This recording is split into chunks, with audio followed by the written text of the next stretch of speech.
Today on our 2018 Jeep Cherokee, we're going to take a look at and also show you how to install the CURT Custom Fit Class 3 Trailer Hitch Receiver. Offering the 2" by 2" receiver tube opening, the part number is C13172. Now here's what your hitch is going to look like installed. I really like this style of hitch for the Cherokee. There's another CURT option available, and that one kind of has a cross tube that comes across and goes up, and it's pretty visible all the way. This gives us a very nice, clean appearance, although it does take a little bit more work to get it installed. The hardware is pretty much the same, but just getting it in and behind the fascia and the little trim out you have to do here does add a little additional time.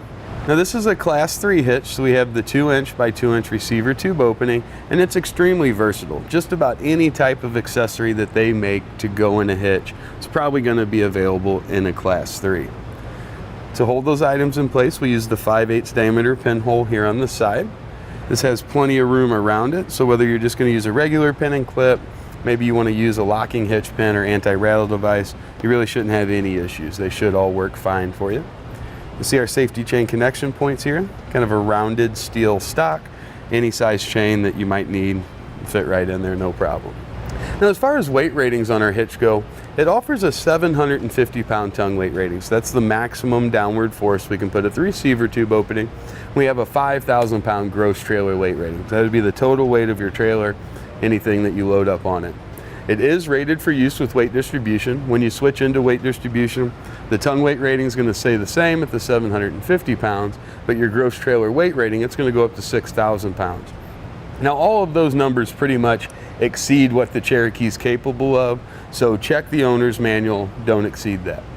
Now a few measurements that'll be helpful for selecting your ball mount bike rack or hitch cargo carrier will be from the ground to the inside top edge of a receiver tube opening. We've got about 12 3/4 of an inch. Then from the center of our hitch pin hole to the outermost edge of our bumper, it's about 4. Now to begin our hitch installation, we need to get our hardware put in place. It's going to go on the frame rail on each side. We're going to have 3 mounting locations. One is here. This sometimes has a rubber plug that covers it. If it does, just pop that out. Got the one right behind it located here. And then just on the outside of the frame rail from this hole right here is going to be our 3rd attachment point. There will be 2 holes in the rail. You want to use the one closest to the rear of the vehicle. Now in some instances you're going to notice excess amounts of caulking or seam filler here. We'll need to remove that just so our hitch has a nice spot to sit. So you can use putty knife or a razor knife. Just kind of clean it off to this seam right here. Now we'll start with the rear attachment point first. We'll use our pull wire. We're going to feed it in that hole.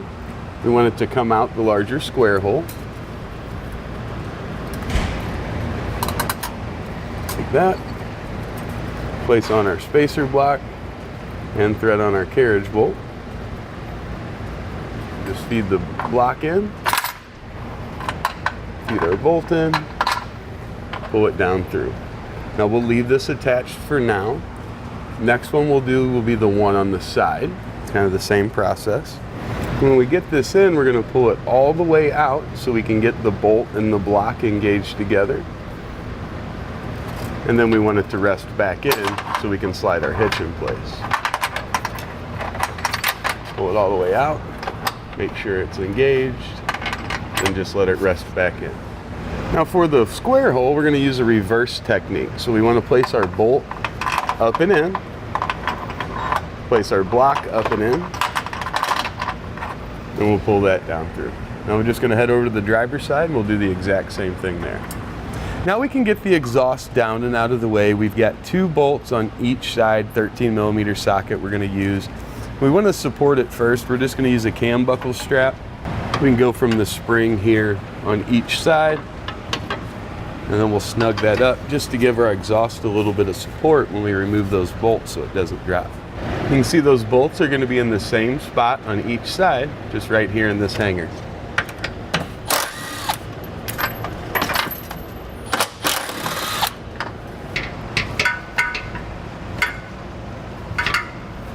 All right, with the exhaust down, we'll move on to removing this fascia support. This black piece that's held in spot here with 8 screws. We'll need an 8mm socket to remove it. Now on the back side, we'll start pushing out on the corner. We've got these little clips that we want to push up. We'll do that all the way across. Now we're going to find the center section of our fascia here. We need to make our trim line. This should be 3.5 inches wide and about 4 3/4 of an inch deep. Just use your instructions as a guide. Now to make our cuts, I like to use a cutoff wheel. It's going to give us a pretty clean line. Then we'll just kind of clean that up a little bit with a razor knife. You can score it several times with a knife. The plastic's not that thick. You could use shears to cut it out. That may leave those little kind of pinch corners, so kind of watch out for that, but it's not that thick of a material, so you should be able to do it several different ways.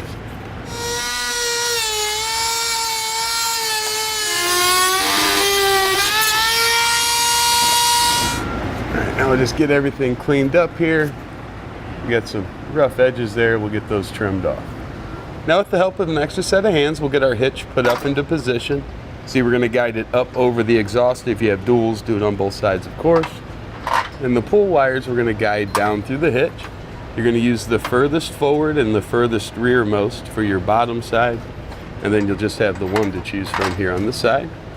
Get those guided up and in. So we need to get the hitch far enough in so we can get this fascia down. You see it tucks in behind it. And we pull our hardware through the side there, and our hitch should come down and rest on that, kind of holding it in place. Now we need to remove our pull wires, and we want to place one of our 1/2 inch flange nuts on each of our bolts. We're going to do that on both sides. Now just be careful with this bolt on the side. If it's loose, kind of pull down on the hitch a little bit to secure it so it won't pop off there or fall back in the frame. Now we're going to go through and get all 6 of the fasteners snugged down, then we'll torque them. You're going to want to use a 19mm or 3/4 inch socket to get them all snug. Now you'll find your torque specs listed in your instructions. Just make sure you go by those. And we'll get all 6 of them torqued down properly. Now we'll get our exhaust back up and re-secured using our original hardware. We'll get it secured back in position. Now we can get our fascia support lined back up with our tabs. We'll start clicking it back in place too. Now we can get our screws replaced on the top.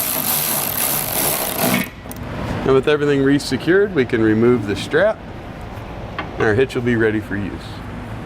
And that'll complete our installation of the CURT Custom Fit Class 3 Trailer Hitch Receiver, part number C13172, on our 2018 Jeep Cherokee.